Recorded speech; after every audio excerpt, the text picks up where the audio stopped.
मराठीतील समाजभान असणारी अभिनेत्री म्हणून मीना नाईक सर्वांच्या परिचयाच्या आहेत। वाटेवरती काचा ग आणि अभया अशा नाटकातून त्यांनी समाज प्रबोधनाचं काम केलं। अनेक संवेदनशील विषयांवर त्यांनी ॲनिमेशन पट आणि लघुपट बनवले। त्या भारतातील काही मोजक्या कळसूत्रीकारांपैकी एक आहेत। त्यांनी सह्याद्री वाहिनीवर अनेक कळसूत्री भावल्यांचे कार्यक्रम केले आहेत।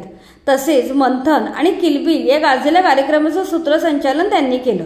त्यांनी हृदयांतर, यशवंतराव चव्हाण, ढिंच्याक एंटरप्राइज अशा चित्रपटांमध्ये काम केले।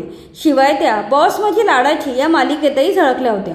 याचबरोबर त्यांनी कळसूत्री भावल्या मार्गदर्शिका हे पुस्तक लिहिले। त्यांचे लग्न लेखक अरुण नाईक यांच्याशी झालं आहे। आता त्यांची मुलगी त्यांच्या पावलावर पाऊल ठेवून गेली अनेक वर्ष मनोरंजन क्षेत्र गाजवत आहे। चला तर त्यांच्या या प्रतिभावान मुलीविषयी जाणून घेऊया। सुप्रसिद्ध अभिनेत्री मनवा नाईक या मीना नाईक यांच्या कन्या आहेत। 8 सप्टेंबर 1982 साली मनवाचा जन्म झाला। घरातूनच अभिनयाचा वारसा मिळाल्यामुळे बालपणातच मनवा नाईकचा अभिनय प्रवास सुरू झाला। आपल्या आईसोबत ती कळसूत्री भावल्यांच्या कार्यक्रमात भाग घ्यायची। पुढे शिक्षण घेताना तिने आंतर कॉलेज एकांकिका स्पर्धा गाजवल्या। कमी वयातच तिला आभाळ माया या गाजलेल्या सिरियलमध्ये काम करायची संधी मिळाली। या मालिकेत तिने छोट्या अनुष्काचा रोल साकारला होता। यानंतर ती जगावेगळी या मालिकेतील काही एपिसोडमध्ये दिसली होती। त्यानंतर ती हिंदी मालिकांकडे वळाली।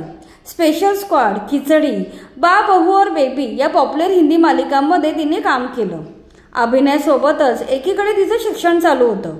तिने रुईया कॉलेजमधून इंग्रजी लिटरेचरमध्ये डिग्री मिळवली। नंतर पुढील शिक्षणासाठी ती अमेरिकेला गेली। अमेरिकेला जाऊन न्यूयॉर्क फिल्म अकॅडमीमधून तिने फिल्म मेकिंगचा कोर्स केला। कोर्स पूर्ण करून भारतात परतल्यावर तिला 3 बहुरानिया या हिंदी मालिकेत प्रमुख भूमिका साकारायची संधी मिळाली। यानंतर 2008 मध्ये जोधा अकबर या सिनेमातून तिने हिंदी सिनेसृष्टीत पदार्पण केलं।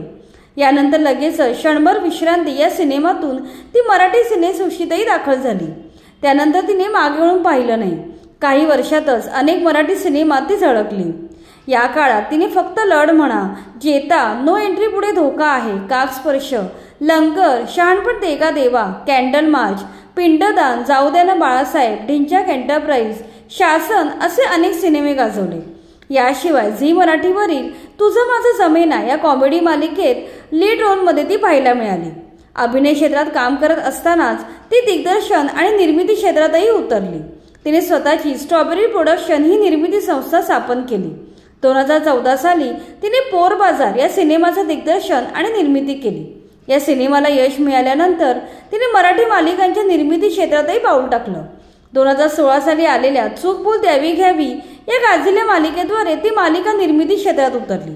यावेळी सुशांत तुंगारे हे या मालिकेचे सहनिर्माते होते। सुशांत तुंगारे हे नावाजलेले चित्रपट आणि मालिका निर्माते आहेत। या मालिकेदरम्यान सुशांत आणि मनवा एकमेकांच्या प्रेमात पडले आणि 2017 साली त्यांनी लग्न केलं। यानंतर तिने सुंदर मनामध्ये भरली, तुमची मुलगी काय करते, कारण गुन्ह्याला माफी नाही, सरस्वती, बॉस माझी लाडाची अशा अनेक गाजलेल्या मालिकांची निर्मिती केली। या सर्व मालिका तिने आपल्या स्ट्रॉबेरी पिक्चर या बॅनरखाली बनवल्या। 2022 साली आलेल्या शिवप्रताप गरुडझेप या ऐतिहासिक सिनेमात तिने महाराणी सोयराबाईंची भूमिका केली होती। याशिवाय द रायकर केस नावाच्या थ्रिलर वेबसिरीजमध्ये तिने काम केलंय। मालिका आणि सिनेमासोबतच ती अनेक नाटकातही झळकली आहे। हमीदाबाईची कोठी, ऑल द बेस्ट, हॅम्लेट, काळी राणी ही तिची नाटकं विशेष गाजली। सध्या तिने प्रोड्यूस केलेल्या आई बाबा रिटायर होत आहेत आणि इतनी खुशी या 2 मालिका छोट्या पडदा गाजवत आहेत। अशा प्रकारे ज्येष्ठ अभिनेत्री मीना नाईक यांची मुलगी मनवा नाईक त्यांच्या अभिनयाचा वारसा जोमाने पुढे चालवत आहे। अभिनय, दिग्दर्शन, निर्मिती अशा सर्व क्षेत्रात मनवा मोठं नाव कमावत आहे।